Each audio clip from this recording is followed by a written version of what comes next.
Each week on Quarters, we sit with public earnings calls and keep the human part. On weekends, we do something a little different. We revisit the people we already sat with. This week, it was Bill, Mark, and Tim. In little blips, then we peek into a couple of high-ticket rooms we didn't cut full director's cuts for. I'm Terry, and this is the Weekend Wrap, week of July 27th. Okay, so 3 full cuts this week. A Long Island deli guy, a man selling agents for your relationships, and Tim Cook last earnings call as CEO. We started with Bill, ServiceNow, July 23rd. We're feeling real good about it.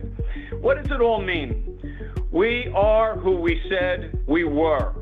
That's still the line of the week. On pure character alone, he sounds like he might make you a sandwich after the call. Big catchphrase guy. Hey, here's the big one. Then Meta, Zuck, July 29th. All right, hey everyone. Thanks for joining today. We had a strong quarter for our community and business with 3.6 billion people using at least one of our apps each day. We reached several milestones. Instagram reached 2 billion daily actives. Threads crossed 500 million monthly actives, making it the fastest growing conversation app ever. Facebook has reached more than 2 billion daily actives for a while now.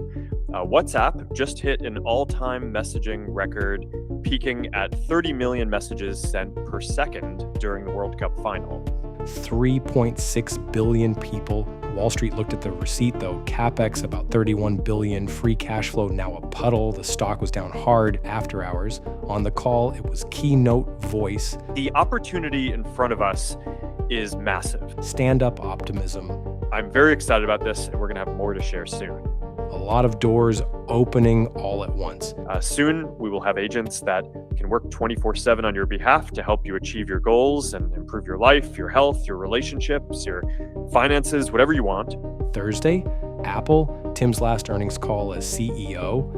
We reluctantly raised prices, I would say. We did it because we're in what I would characterize as a 100-year flood on the memory pricing, with exponential increases in memory prices. Best June quarter they've ever had. And the stock still slipped on supply. Huge flood on memory, scrambling.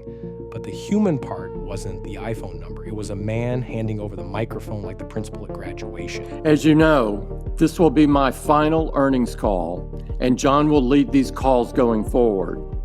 The transition is going seamlessly, and I am beyond excited for John to step into his new role and lead Apple into its next era. He is truly one of a kind, and there is no better person to take the helm of the company. Same night as Apple, we didn't cut a full Amazon episode, but we pop in high-ticket Andy Jassy. I'll start with AWS, which is booming right now, and I'll share the numbers, what we think's going on, and why we're enthusiastic about the ROIC equation, even with heavy CapEx the next few years. First, the numbers. Revenue growth of 36.7% year over year, accelerating for the 5th straight quarter. Our fastest growth in 18 quarters back when AWS was less than half its current revenue size. We added over $4.6 billion in revenue quarter over quarter, about 80% more than our largest increase ever. And our backlog stands at $496 billion, growing triple digits year over year.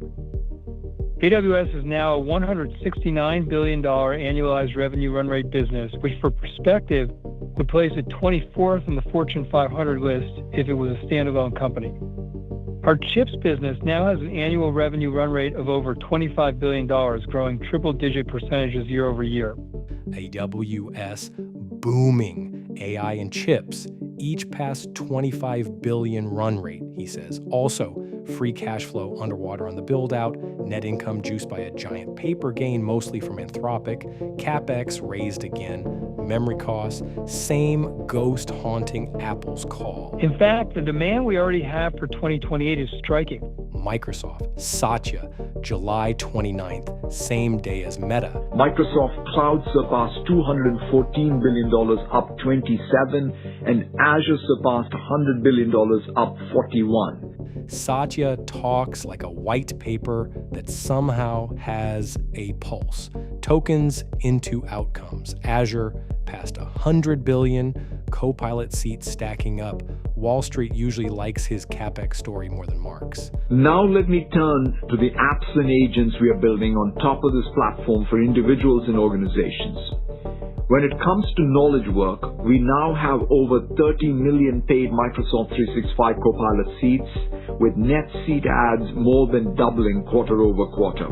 Alphabet, Sundar, July 22nd. Hi everyone, thanks for joining us. We have exciting momentum. Alphabet revenue grew 24% year over year. Our AI investments are redefining what's possible across every part of our business. Our momentum starts with search, where people are adopting one seamless search experience across AI overviews and AI mode. We saw 17% revenue growth in search and other, and YouTube ads grew 13%. Cloud revenue grew 82%, powered by strong demand for AI infrastructure and AI solutions. And cloud backlog grew to $514 billion. Sundar, exciting momentum, cloud on fire. Approximately 22 billion tokens per minute. CapEx climbing to meet demand. And here's something interesting. Thursday, a bank you've probably never heard of, Coastal Financial out of Everett, held its first quarterly earnings call. First Words Energy, welcome to the big room. This is our first quarterly earnings call. As our company has grown, we believe it is important to provide investors and the broader community with more direct access to management and greater context around our financial performance. Then we lost $42 million this quarter because of one partner. This morning, we reported a GAAP net loss of $42.1 million, or a loss of $2.76 per diluted share for the second quarter.